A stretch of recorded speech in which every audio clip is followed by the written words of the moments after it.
Thank you so much for being here today. I am very proud to let you know about an operation called Operation Safe Neighborhood, where our police officers and investigators were able to investigate and apprehend more than 40 dangerous felons off the streets of the city of Sarasota. All of the arrests made in this case happened without incident. This is a major drug operation. It's actually the third set in the line of our drug market intervention, and we are doing this to keep our community safer. I'm going to turn this over to Acting Captain Rieser to give you the very specific details about this case. But I just have to tell you how proud I am of the men and women that are investigating these cases. They're really dedicated to and committed to keeping our community safe. And as you've probably heard me say over and over again, that when we address the drug crimes in our community, we are actually making the community safer because it reduces all other crimes, from burglaries to robberies to shootings to homicides to thefts. So it improves the quality of life of our citizens, which we're committed to. And again, I'm very, very proud of our narcotics investigators and all of the officers that worked on these cases, and especially Lieutenant Rieser, who is going to explain to you exactly what happened in these cases. Thank you, Chief. Good morning. I am Lieutenant Jim Rieser. I was told to spell it, R-I-E-S-E-R. I am the commander of the Criminal Investigation Division in charge of narcotics and street crimes. I'm going to read a statement and just let me go through it, and then you can ask me some questions at the end. Thank you for coming. Let me start by saying I'm proud to announce the Sarasota Police Department's latest operation to combat street-level drug dealing, Operation Safe Neighborhood. As you can see, 43 individuals were arrested for selling drugs here in the city of Sarasota. This is a street-level operation. This operation was a long-term undercover investigation designed to eliminate street-level drug dealing, commonly known as open-air drug markets. Undercover detectives made small purchases of drugs from suspected street-level dealers in various areas of the city. We utilize intelligence-led policing techniques to identify locations and dealers. You're saying to yourself, what is intelligence-led techniques? They include statistical data, crime data, officer information, tips, and citizen complaints. This operation was started in December of 2014 and ran to the end of May of this year with the eventual arrest of the listed defendants. This is one of the largest street-level operations we've participated in thus far. This operation is one of the ways the Sarasota Police Department attempts to combat drug sales and activity, and this type of activity within our community. The narcotics unit also targeted drug purchases in the way of street reverse operations and targeted mid to upper level drug dealers through long-term investigations such as Operation SRQ Cartel and SRQ Cartel 2 last year, as you recall. The drugs sold by the defendants include rock cocaine, heroin, controlled substances, and designer drugs such as spice. You can look at the board for me here. Operation Safe Neighborhood. Some of the charges include sale within 1,000 feet of a school, a church, a park. These charges carry a sentence of 3 years minimum mandatory, meaning they will serve a minimum mandatory of 3 years in prison, depending on their criminal history. And as we talk about criminal history, also look at the board, and if you look at some of these felony convictions, we purposely put those on there, and I think that's important to see. These defendants, numerous ones of these defendants, had multiple felony convictions, 316 total convictions. Does that mean they've been arrested 316 times? No. That means they've been convicted of a felony 316 times. Not each one, but collectively, obviously. This is a huge impact within our city. Some of the locations in this operation included Gillespie Park area, Central Coconut, North Trail, the 1100 block of 32nd Street, Dr. Martin Luther King Jr. way as well. I would like to personally thank the community for any and all information provided. Please understand this partnership with the Sarasota Police Department is paramount. We cannot do this type of operation alone. We need your support. The narcotics tip line is 941-954-7050. That's 941-954-7050. We encourage anyone to use it. You can remain anonymous. I would like to also say thank you to the Narcotics Unit, led by Sergeant Halsey, and the Street Crimes Unit for all of their hard work in this investigation. I would like to also mention no one was injured, as the Chief first mentioned, as a result of this investigation. Considering the dangers associated with this type of investigation, this is great news. Finally, let me end by saying this. This doesn't stop here. We will continue in our efforts to eliminate drug dealing within the city of Sarasota, continue to eliminate open-air drug markets. We're committed to it. If you're dealing drugs in the city of Sarasota, you need to stop immediately. And if you're addicted and you have an addiction problem, please seek help. Thank you.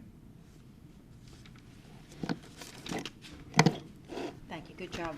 One additional thing before we take questions is that as a result of this operation, we have also identified individuals to defer them from prosecution, and that will be taking place within the next several weeks. Because that is part of this operation. Is not everybody that we arrest goes to jail. We have identified individuals that aren't on this list that will get an opportunity to have their sentence held off, their warrant not served, and allow them to go to school, get a job, get themselves out of the trouble they're in. And that is part of the goal of this operation, is to identify individuals to allow them to have a second chance. So I think Captain Rieser gave you a really good message to the drug dealers. We're not going to stand and allow you to ruin the neighborhoods in our community and make people feel unsafe. We've been committed to that for years, and we'll continue that. So beware, we're coming, and you aren't going to know the time and the place. So we just ask that you consider not selling drugs at all, but if you are going to do it, don't do it in the city of Sarasota. And again, thank you to our narcotics unit, our street crimes unit, our intelligence unit. Thank you to our crime analyst for helping get us the information for the intelligence-led policing. And lastly, this is important, our community has been there to help and support us and give us the information, and we are responding to their concerns and complaints. And now we'll open it up to questions. How many total charges do you have on? We have 43 people arrested. There's multiple charges. I can get you that.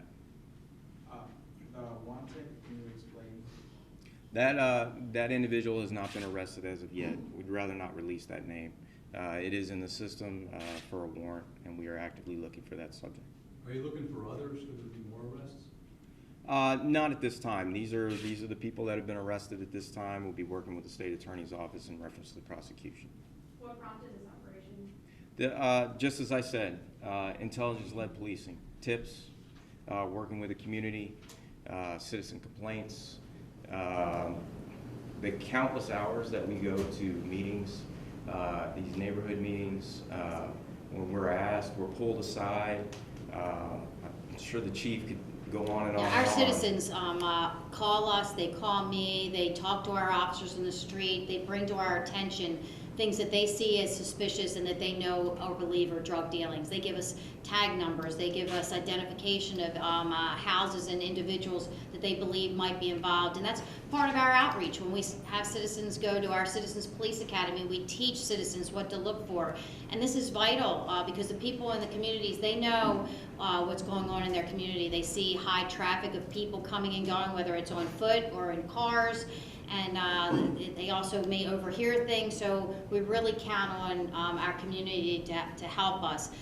It's that, and also our own patrol officers who are out and see things, and they recognize it and give information to our investigators. And this is just a continuation of our prior two operations that we started with the drug market intervention. If you remember, we've done one almost every single year since I've been here, and we're going to continue to do that. And I have to tell you, for a while after the second operation, it was pretty dry out there. It was really tough for our undercover officers to be able to buy drugs, which was a good sign to us.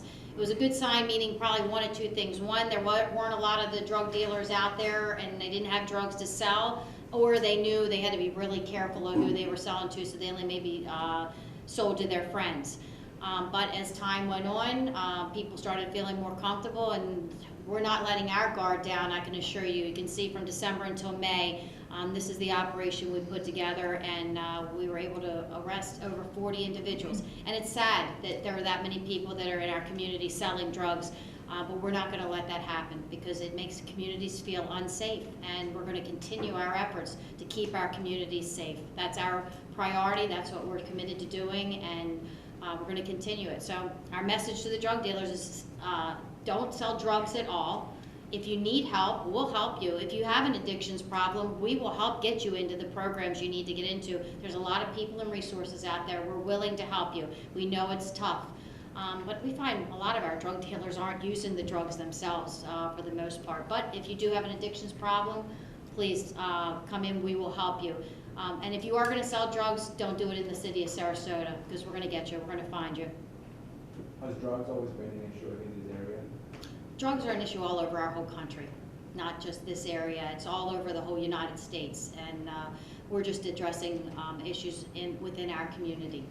And this is all over the city of Sarasota. This just happened to be the area. We're targeting very specific areas based on intelligence-led policing statistical analysis. Has it been an increased problem lately? No, I don't think it's been an increased problem. It's a problem that we have to deal with. We're not willing to say, we give up, ever. I'm not willing to go home and tell my family that, I gave up today. We're going to continue this until I'm gone and long after, I'm sure. Yes, ma'am.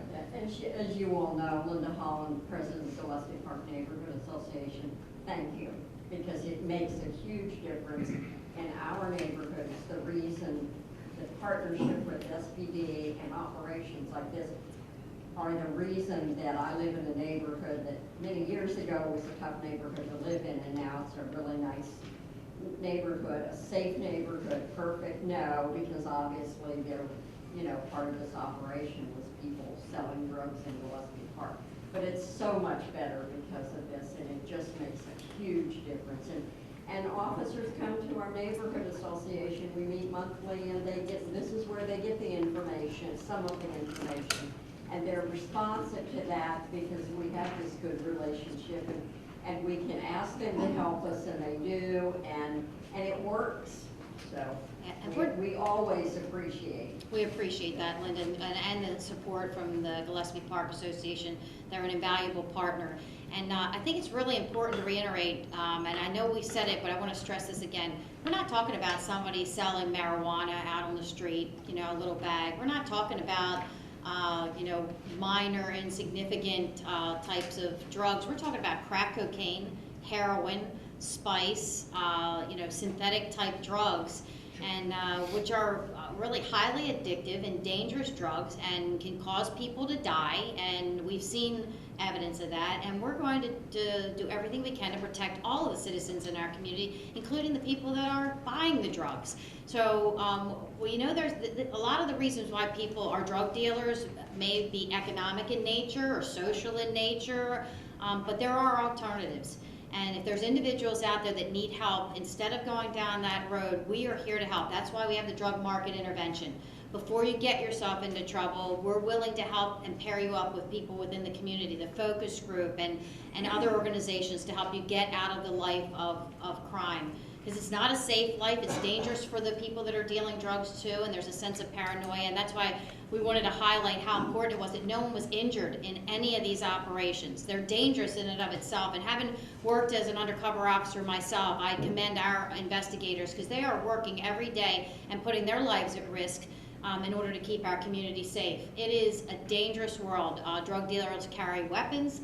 There's a paranoia that's associated with it, and And they're quite brave and heroic in my view, and I hope all of your view also, going out there and doing this. And to be able to identify this many people, it's troubling to me, but I'm proud that they were able to do this. They are outstanding investigators, and we're not going to let our communities down.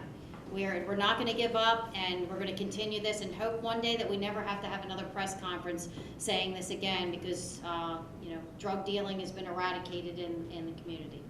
Chief, these 42 people, these are street dealers, right? Yes. Are any of the people on there suppliers or kingpins? Is there any arrests made or any efforts made at that level? Yes, we did do that Yeah. last year, Yeah. SRQ cartel. And we arrested over 33 people on that. Were any Uh, weapons? Not in this investigation.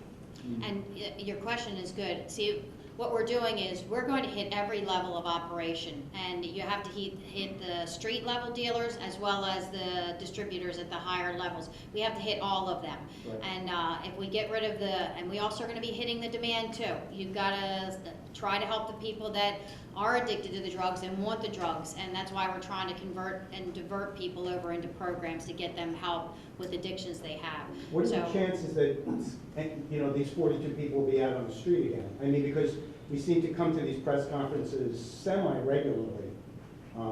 I feel very confident in working with the state's attorney's office that these individuals will be prosecuted at the highest level, and that these individuals will be serving time for the charges. And especially with their criminal histories, that they will not be on the street for a long time. And that's what happened in our last couple of operations, and that's why for a period of time the drugs dried up on the streets and we weren't seeing evidence of it. And then what happens is somebody fills the spots and people continue, and in this case our officers are going to again be committed and tenacious to stopping this until we actually come up with where nobody's dealing drugs out on the street again. So Did this you mention was- pain pills were part of the things that were being sold as well? No, So no just oxycodone, control. no- No oxycodone. We've seen a significant reduction in pain pill distribution. That's because there's been really good ordinances and laws put into place to manage these businesses that we're operating, and doctors are getting the messages, and the pain pill distributors are getting the messages. So that's why we're seeing an increase in heroin out on the street, is because the pills have dried up, and which is as scary, if not more so, because what's happening is, and I hope this message gets out to especially the young people in the colleges and around, realize that heroin is such a dangerous drug. We've already had a number of overdoses, and we just don't want young people to be using a drug like this, because you don't know what it's mixed with, you don't know the potency of heroin, and hopefully, again, these type of arrests is going to stop the distribution of those type of drugs. Has Those this led to any arrested- significant- sorry. Those arrested, are they locals, or did they come from outside the area and were selling here? They're all locals. This is local. Has this led to any significant information on new suppliers? I really can't talk about that, to be honest with you. You could probably take that as a yes. Yeah. Okay. so We're working on all leads we've taken. Yeah, that is part of our operation, part of a police operation, is if we can find additional information about other dealers, and especially higher up in where it's coming from, and we will work regionally and nationally, if not internationally, to identify where these drugs are coming from. We work with our federal partners. We've worked cases with the DEA before, and we'll continue to do that. We'll do whatever it takes to hit it at every level, from high, mid, to low. And in this case, see, the high-level dealers, it's great to get them like we did last year, and it helps to dry things up, but it's the street-level dealers that the citizens in our community are having the biggest issues and problems with. And in order to improve the quality of life of our citizens in the community, that's why we address those street-level dealers. And everybody goes, oh, I don't know how much money, they can't be making that much money. It's not about the money, it's about the crime and the safety and the fear that's going on within the communities with their behavior and the people that they are attracting to come into the community. So like I said, I'm very happy with the operation. And does anybody have any other questions? Were these arrests made within the same, was it a sweep, or? We did. We actually, within the last several weeks, our officers went out and made as many arrests as they could on several days, and that's why it's taken till now from some of the arrest dates because we wanted to compile it and give you an overall view. And as you can see, there is at least one outstanding warrant for an individual that we're still trying to track down. And at the same time, while we're doing this, making the arrest, we're also setting up and identifying the individuals that we're going to be able to defer over into the DMI strategy, which everybody remembers is the high point strategy. So we have identified a number of individuals who I'm not going to discuss with all of you today. I can just assure you that there are individuals that could have been up on this list that we are going to defer prosecution on them and give them an opportunity to turn their lives around with our support, with the community support, to get out of the life of drug dealing. Unfortunately, the people on this board, their criminal histories and violent pasts make it inconceivable for us to give them that same opportunity because they have just their backgrounds are just again too violent. Do you have a number of people that you could have charged, like total? How many people are going to be in the deferment program? We anticipate about 4. 4 out Yes. of all of them. Yes. You think that's enough? I wish that it could be all of these people, but we have very strict criteria in working with the state's attorney's office to determine what person gets selected. And the biggest thing for us is, do they have a tendency towards violence? Have they ever used a weapon in the past? Has the crime they committed, could they potentially hurt a citizen in our community? So while I wish the number was more than 4, I'm happy that we have 4. And I'm happy that we've had success with the prior programs, and I tout this all the time about at least one individual that got a scholarship and is off at college and turned their life totally around, and there's other ones in this program. And any of you that have ever heard me talk, it's one person at a time, because that is a whole world. So to get 4 worlds to be able to try to turn their lives around, that is a huge impact. And we're going to keep doing this and doing this. Unfortunately, the individuals on this board have been involved in the system with violence too much for us to be able to feel comfortable allowing them to not go out and hurt somebody else in the future. Who determines the criteria?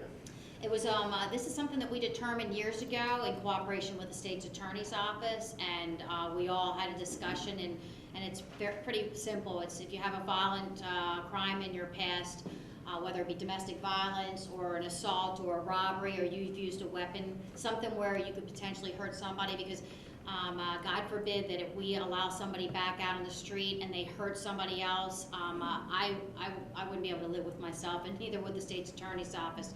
So that's why we have just some guidelines that we follow and we use in each of these cases. And it's 4 in addition to this 43, not Yes. 4 of 43. Yes.